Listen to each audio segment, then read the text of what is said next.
বিসমিল্লাহির রহমানির রহিম। আসসালামু আলাইকুম প্রিয় দর্শক ভাইয়েরা এবং বোনেরা।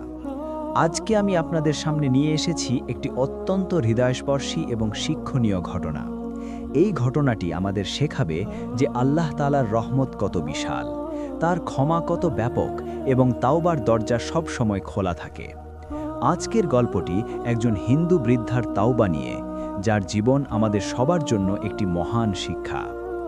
গল্পটি শুরু হয় ভারতের উত্তরপ্রদেশের একটি ছোট্ট গ্রাম থেকে। গ্রামের নাম ছিল রামপুর। এই গ্রামে হিন্দু এবং মুসলমান উভয় সম্প্রদায়ের লোকেরা একসাথে বসবাস করতেন। তাদের মধ্যে সম্পর্ক ছিল অত্যন্ত মধুর এবং সৌহার্দ্যপূর্ণ। গ্রামের মানুষেরা একে অপরের সুখ দুঃখে পাশে দাঁড়াতেন। এই গ্রামেই বাস করতেন একজন হিন্দু বৃদ্ধা মহিলা, যার নাম ছিল লক্ষ্মী দেবী। লক্ষ্মী দেবীর বয়স তখন প্রায় ৭৫ বছর। তার চুল সাদা হয়ে গিয়েছিল, মুখে বয়সের ছাপ স্পষ্ট, কিন্তু তার চোখে ছিল এক অদ্ভুত শান্তি এবং জিজ্ঞাসা। লক্ষ্মী দেবী সারা জীবন হিন্দু ধর্ম পালন করে এসেছেন।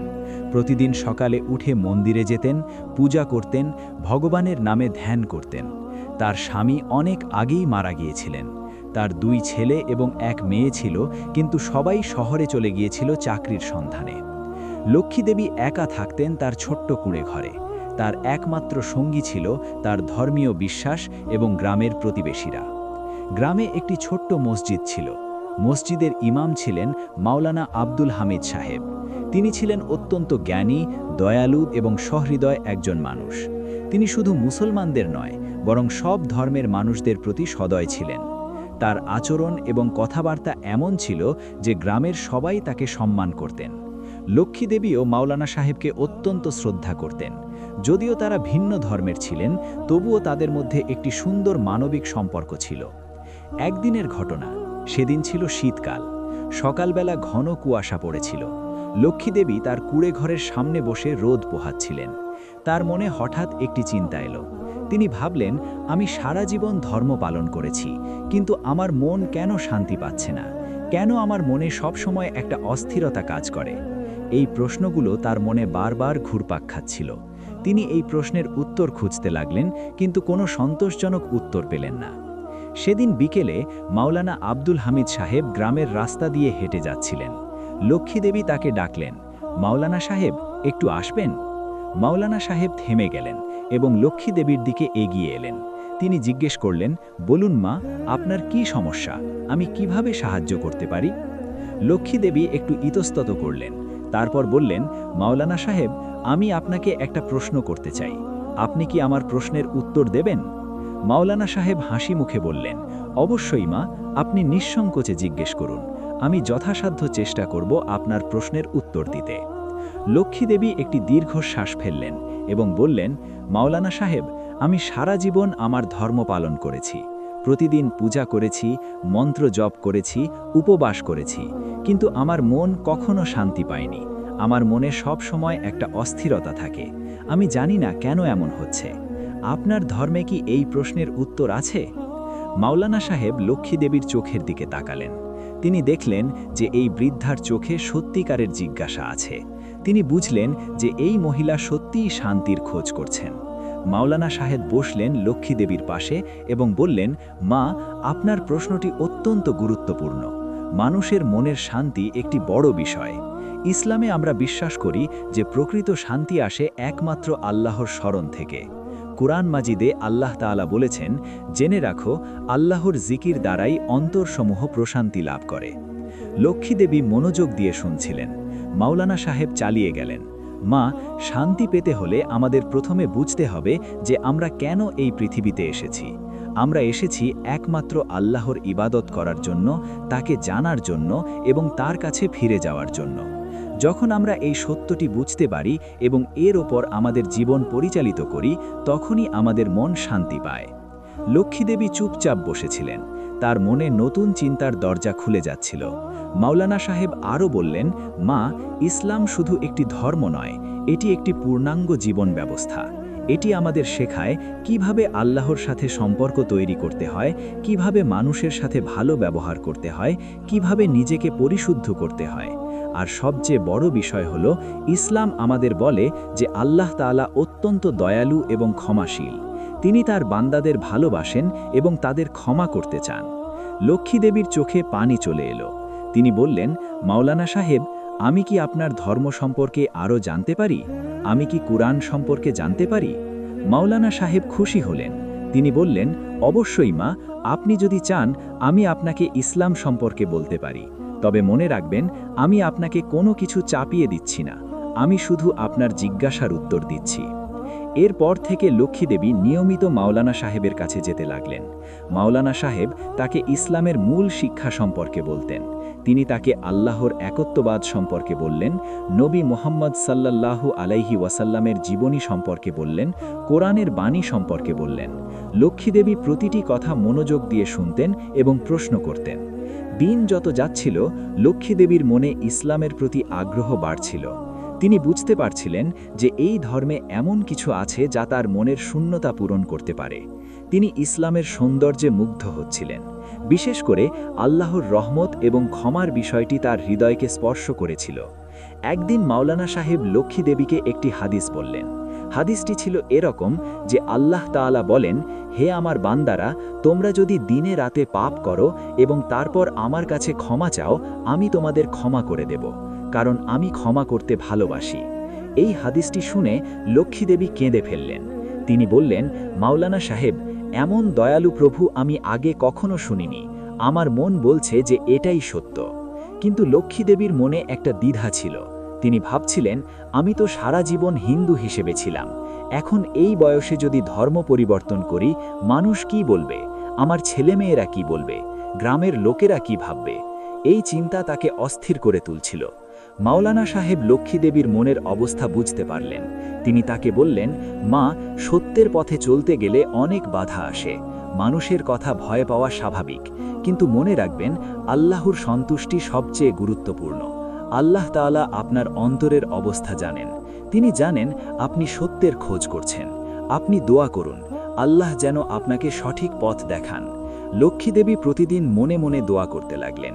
তিনি বলতেন, হে আল্লাহ, যদি ইসলাম সত্যিই ধর্ম হয়, তাহলে আমাকে শক্তি দিন, আমাকে সাহস দিন, আমার মনের সব দ্বিধা দূর করে দিন। এভাবে কয়েক মাস কেটে গেল। লক্ষ্মী দেবীর মনে ইসলামের প্রতি বিশ্বাস দিন দিন দৃঢ় হচ্ছিল। তিনি বুঝতে পারছিলেন যে এটাই তার খোঁজা পথ। একদিন তিনি সিদ্ধান্ত নিলেন। তিনি মাওলানা সাহেবের কাছে গেলেন এবং বললেন, মাওলানা সাহেব, আমি ইসলাম গ্রহণ করতে চাই। আমি সাক্ষ্য দিতে চাই যে আল্লাহ ছাড়া কোনো উপাস্য নেই এবং মুহাম্মদ সাল্লাল্লাহু আলাইহি ওয়াসাল্লাম আল্লাহর রাসূল। মাওলানা সাহেবের চোখে খুশির অশ্রু এলো। তিনি বললেন, মা, আল্লাহ তাআলা আপনাকে হেদায়েত দিয়েছেন। এটি একটি বিশাল নেয়ামত। আপনি ধন্য।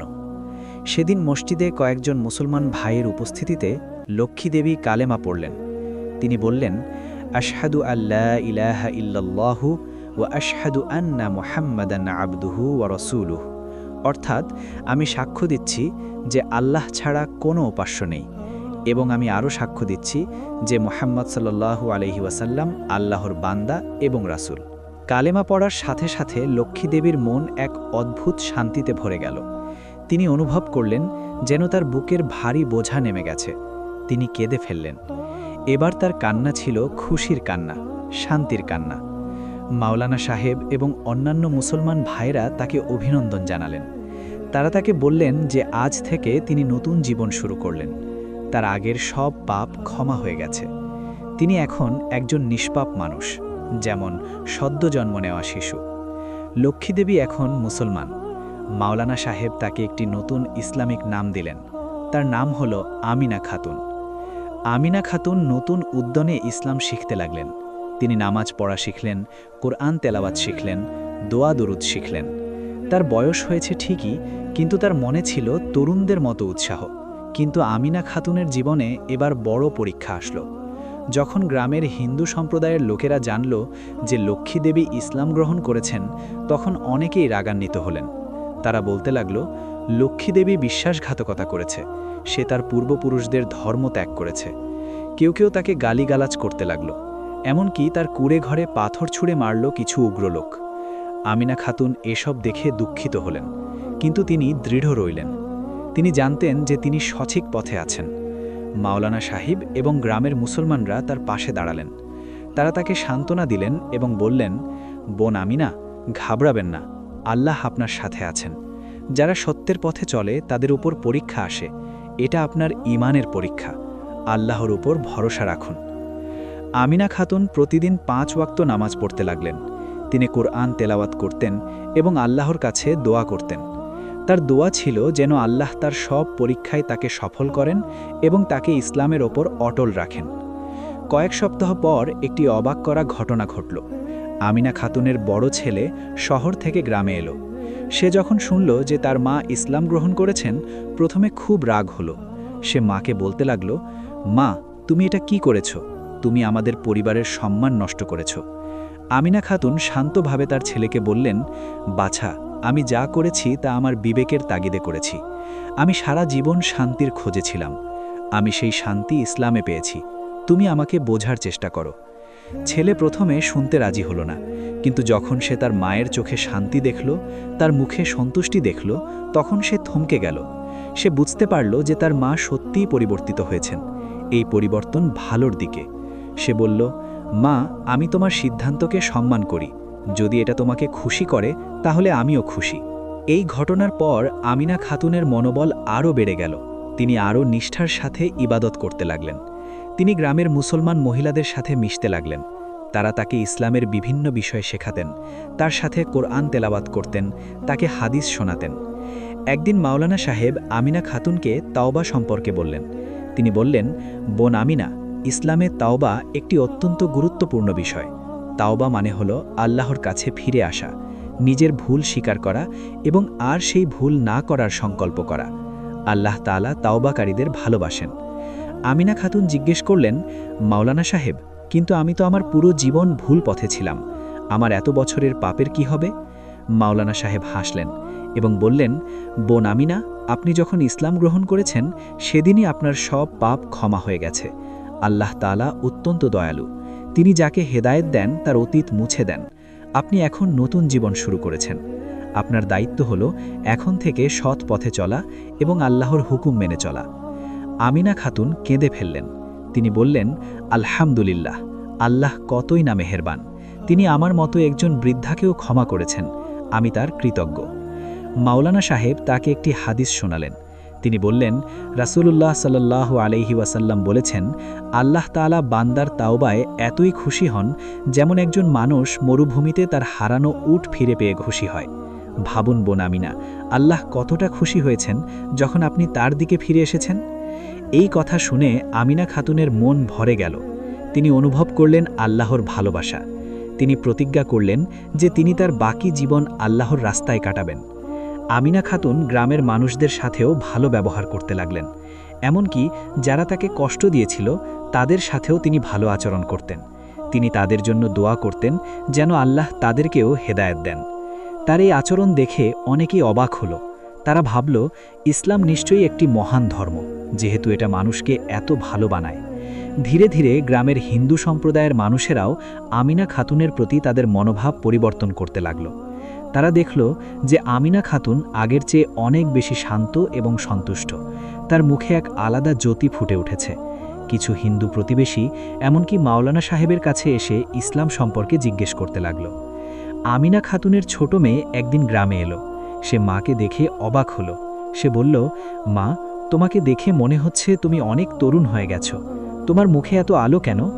আমিনা খাতুন হাসলেন এবং বললেন, বেটি, আমি ইসলামে এমন শান্তি পেয়েছি যা আমি আগে কখনো পাইনি। এই শান্তি আমার মুখে আলো এনে দিয়েছে। মেয়ে আরও জানতে চাইল। আমিনা খাতুন তাকে ইসলাম সম্পর্কে বললেন। মেয়ে মনোযোগ দিয়ে শুনল। তারপর বলল, মা, আমিও জানতে চাই এই ধর্ম সম্পর্কে। তুমি কি আমাকে মাওলানা সাহেবের সাথে পরিচয় করিয়ে দেবে? আমিনা খাতুন খুব খুশি হলেন। তিনি বললেন, অবশ্যই বেটি, চলো আমরা মাওলানা সাহেবের কাছে যাই। কয়েক মাস পর আমিনা খাতুনের মেয়েও ইসলাম গ্রহণ করল। এই খবর পেয়ে আমিনা খাতুন আল্লাহর শুকরিয়া আদায় করলেন। তিনি বুঝলেন যে আল্লাহ শুধু তাকেই নয় বরং তার পরিবারকেও হেদায়েত দিচ্ছেন। আমিনা খাতুন এখন প্রতিদিন কুরআন তেলাওয়াত করেন। যদিও তিনি আরবি ভালো করে জানেন না, তবুও তিনি চেষ্টা করেন। তিনি বাংলা অনুবাদ পড়েন এবং কুরআনের শিক্ষা বোঝার চেষ্টা করেন। তিনি বিশেষভাবে কুরআনের সেই আয়াতগুলো ভালোবাসেন যেখানে আল্লাহর রহমত এবং ক্ষমার কথা বলা হয়েছে। একদিন মাওলানা সাহেব আমিনা খাতুনকে সূরা ফুরকানের একটি আয়াত শোনালেন। আয়াতে আল্লাহ তাআলা বলেছেন, বলো হে আমার বান্দারা যারা নিজেদের উপর জুলুম করেছ, তোমরা আল্লাহর রহমত থেকে নিরাশ হইও না। নিশ্চয়ই আল্লাহ সব পাপ ক্ষমা করে দেন, তিনি ক্ষমাশীল, পরম দয়ালু। এই আয়াত শুনে আমিনা খাতুন এতটাই আবেগপ্রবণ হলেন যে তিনি মাটিতে সেজদায় পড়ে গেলেন। তিনি কেঁদে কেঁদে বললেন, ইয়া আল্লাহ, তুমি কতই না মেহেরবান, তুমি আমার মতো একজন পাপীকেও ক্ষমা করেছ, আমি তোমার শুকরিয়া আদায় করি। মাওলানা সাহেব আমিনা খাতুনকে আরও বললেন, বোন আমিনা, আপনার তাওবা শুধু আপনার জন্যই নয়, বরং অনেকের জন্য একটি উদাহরণ। অনেক মানুষ ভাবে যে বৃদ্ধ বয়সে ধর্ম পরিবর্তন করা কঠিন, কিন্তু আপনি প্রমাণ করেছেন যে সত্যের কোনো বয়স নেই, যে কোনো বয়সে মানুষ সত্যকে গ্রহণ করতে পারে। আমিনা খাতুন গ্রামের মুসলমান মহিলাদের সাথে নিয়মিত ইসলামিক আলোচনায় অংশ নিতে লাগলেন। তিনি তাদের কাছে তার জীবনের গল্প বলতেন। তিনি বলতেন কিভাবে তিনি সারা জীবন শান্তির খোঁজে ছিলেন এবং কিভাবে তিনি ইসলামে সেই শান্তি পেয়েছেন। মহিলারা তার গল্প শুনে অনুপ্রাণিত হতেন এবং তারাও আরও ভালো মুসলমান হওয়ার চেষ্টা করতেন। একদিন আমিনা খাতুন অসুস্থ হয়ে পড়লেন। তার শরীর খুব দুর্বল হয়ে গেল। ডাক্তার এসে দেখলেন এবং বললেন যে তার অবস্থা গুরুতর। আমিনা খাতুনের ছেলেমেয়েরা সবাই গ্রামে এসে জড়ো হলো। তারা মায়ের সেবা করতে লাগল। আমিনা খাতুন তার ছেলেমেয়েদের কাছে ডাকলেন। তিনি তাদের বললেন, বাচ্চারা, আমি হয়তো বেশি দিন নেই। আমার মৃত্যুর পর তোমরা যেন আমাকে ইসলামিক নিয়মে দাফন করো। আমি চাই না কোনো হিন্দু রীতি পালন করা হোক। আমি একজন মুসলমান হিসাবে মরতে চাই। ছেলেমেয়েরা তাদের মায়ের ইচ্ছাকে সম্মান করল। তারা প্রতিজ্ঞা করল যে তারা মায়ের শেষ ইচ্ছা পূরণ করবে। মাওলানা সাহেব প্রতিদিন আমিনা খাতুনকে দেখতে আসতেন। তিনি তার কাছে কুরআন তেলাওয়াত করতেন, তাকে কালেমা পড়াতেন, তাকে আল্লাহর রহমতের কথা মনে করিয়ে দিতেন। আমিনা খাতুন খুব শান্তিতে ছিলেন। তার চোখে কোনো ভয় ছিল না। তিনি জানতেন যে তিনি আল্লাহর কাছে ফিরে যাচ্ছেন এবং আল্লাহ তাকে ক্ষমা করে দেবেন। একদিন ফজরের নামাজের সময় আমিনা খাতুন তার শেষ নিঃশ্বাস ত্যাগ করলেন। তার মুখে ছিল এক অপূর্ব শান্তির ছাপ। তার হাত ছিল তেসবিহ ধরা অবস্থায়। তিনি লা ইলাহা ইল্লাল্লাহ বলতে বলতে আল্লাহর কাছে চলে গেলেন। গ্রামের মুসলমানরা সবাই জড়ো হল। তারা আমিনা খাতুনের জানাজার নামাজ পড়ল। তারপর তাকে গ্রামের মুসলমান কবরস্থানে দাফন করা হলো। জানাজায় শুধু মুসলমানরাই নয়, বরং অনেক হিন্দু প্রতিবেশীও উপস্থিত হল। তারা সবাই আমিনা খাতুনকে ভালোবাসতেন এবং সম্মান করতেন। দাফনের পর মাওলানা সাহেব গ্রামবাসীদের উদ্দেশ্যে কথা বললেন। তিনি বললেন, ভাই ও বোনেরা, আজ আমরা একজন মহান নারীকে হারিয়েছি। আমিনা খাতুন, যিনি আগে লক্ষ্মী দেবী নামে পরিচিত ছিলেন, তিনি আমাদের সবার জন্য একটি উদাহরণ। তিনি দেখিয়ে গেছেন যে সত্যের সন্ধান কখনো দেরি নয়। তিনি দেখিয়ে গেছেন যে আল্লাহর রহমত সীমাহীন এবং তার ক্ষমা অসীম। তিনি দেখিয়ে গেছেন যে তাওবা কতটা শক্তিশালী। আসুন আমরা সবাই তার জন্য দোয়া করি এবং তার জীবন থেকে শিক্ষা নেই। সবাই আমিন বলল। তারপর সবাই আমিনা খাতুনের জন্য দোয়া করল যেন আল্লাহ তাকে জান্নাত দান করেন এবং তার কবরকে প্রশস্ত ও আলোকিত করেন।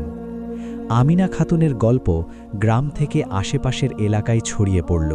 অনেক মানুষ তার গল্প শুনে অনুপ্রাণিত হল। বিশেষ করে যারা ইসলাম সম্পর্কে জানতে চাইতেন, তারা তার জীবন থেকে শক্তি পেলেন। কয়েকজন আরও হিন্দু ভাই বোন ইসলাম গ্রহণ করল, যারা আমিনা খাতুনের তাওবা থেকে অনুপ্রাণিত হয়েছিলেন। এখন আসুন আমরা এই গল্প থেকে কিছু শিক্ষা নিই।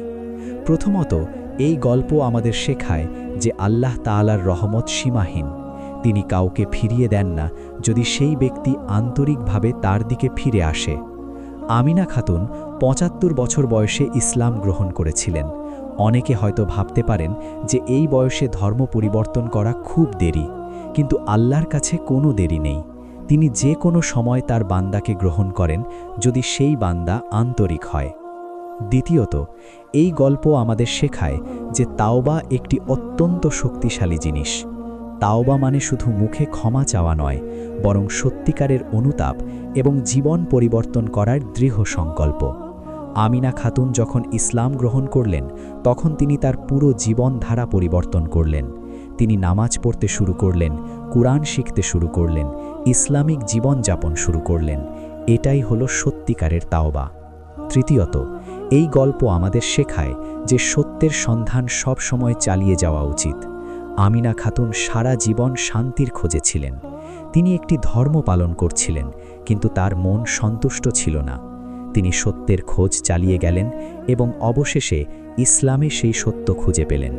আমাদের সবারই উচিত সত্যের সন্ধান করা এবং যখন সত্যকে খুঁজে পাব তখন সেটা গ্রহণ করতে ভয় না পাওয়া। চতুর্থত, এই গল্প আমাদের শেখায় যে অন্যদের প্রতি সহনশীল এবং দয়ালু হওয়া উচিত। মাওলানা আব্দুল হামিদ সাহেব একজন হিন্দু মহিলার প্রশ্নের উত্তর দিয়েছিলেন কোনো চাপ না দিয়ে, কোনো অহংকার না করে। তিনি তাকে ইসলাম সম্পর্কে বলেছিলেন ভালোবাসা এবং সম্মানের সাথে। এই আচরণই লক্ষ্মী দেবীকে ইসলামের দিকে আকৃষ্ট করেছিল। আমাদেরও উচিত অন্য ধর্মের মানুষদের প্রতি সহনশীল হওয়া এবং তাদের সাথে ভালো ব্যবহার করা। পঞ্চমত, এই গল্প আমাদের শেখায় যে পরীক্ষা জীবনের অংশ। আমিনা খাতুন যখন ইসলাম গ্রহণ করলেন তখন তাকে অনেক বিরোধিতার সম্মুখীন হতে হয়েছিল। গ্রামের কিছু লোক তাকে কষ্ট দিয়েছিল, কিন্তু তিনি দৃঢ় রইলেন।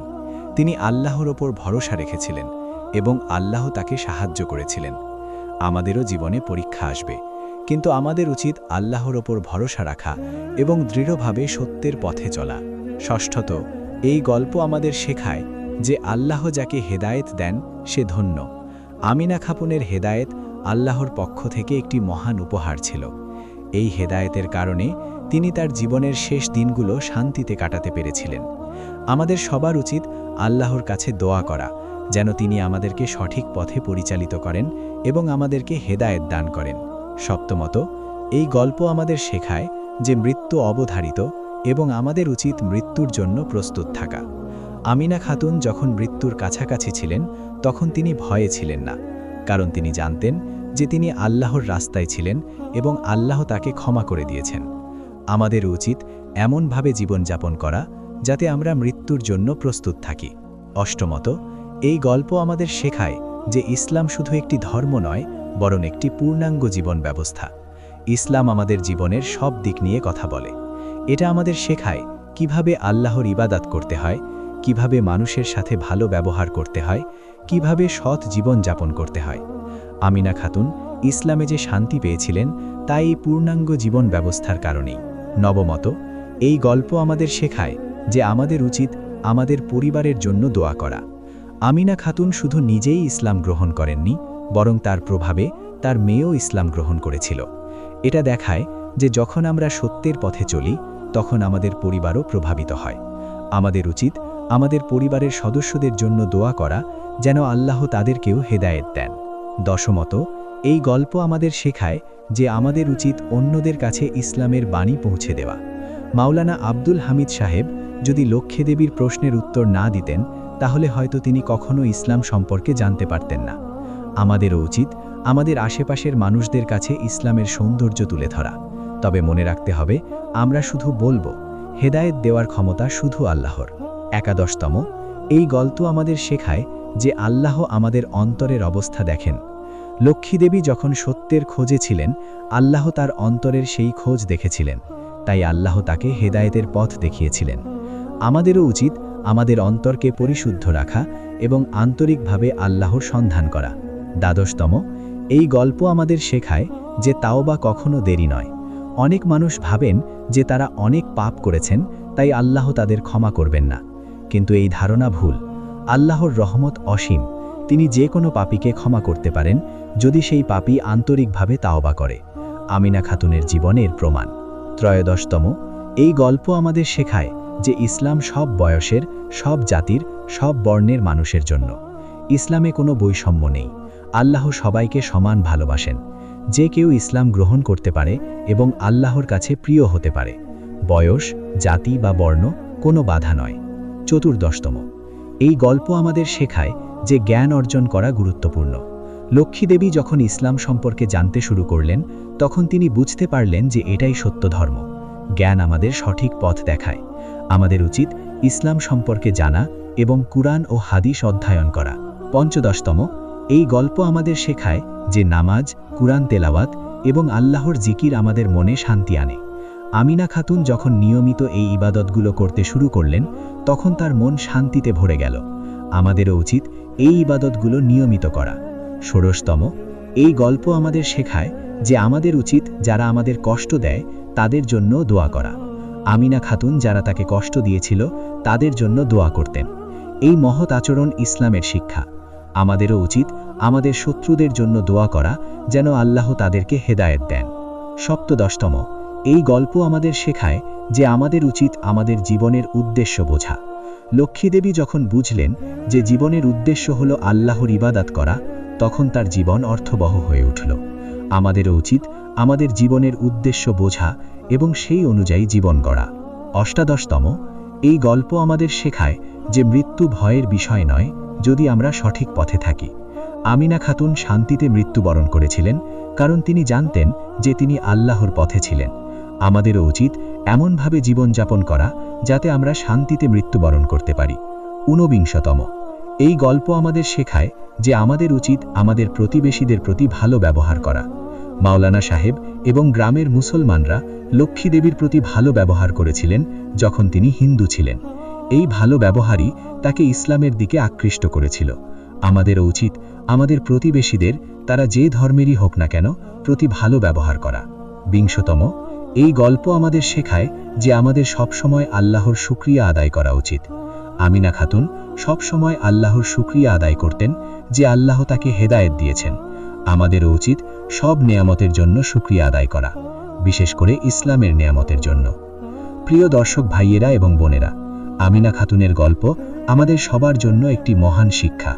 এই গল্প আমাদের বলে যে আল্লাহর রহমত সীমাহীন, তার ক্ষমা অসীম এবং তাওবার দরজা সব সময় খোলা।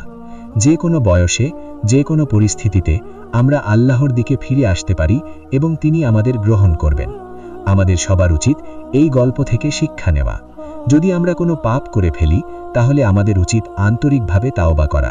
আল্লাহ আমাদের ক্ষমা করবেন। যদি আমরা সত্যের খোঁজে থাকি, তাহলে আমাদের উচিত সেই খোঁজ চালিয়ে যাওয়া।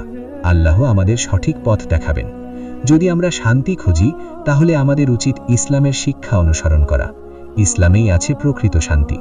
আসুন আমরা সবাই আল্লাহর কাছে দোয়া করি যেন তিনি আমাদের সঠিক পথে রাখেন, আমাদের ঈমান মজবুত করেন এবং আমাদের মৃত্যুর সময় কালেমার উপর মৃত্যু দান করেন। আসুন আমরা দোয়া করি যেন আল্লাহ আমিনা খাতুনকে জান্নাত দান করেন এবং তার কবরকে নূরে ভরে দেন। আল্লাহ তাআলা আমাদের সবাইকে সঠিক বুঝ দান করুন এবং তার রাস্তায় চলার তৌফিক দান করুন। আমিন। আসসালামু আলাইকুম ওয়া রাহমাতুল্লাহি ওয়া বারাকাতুহু।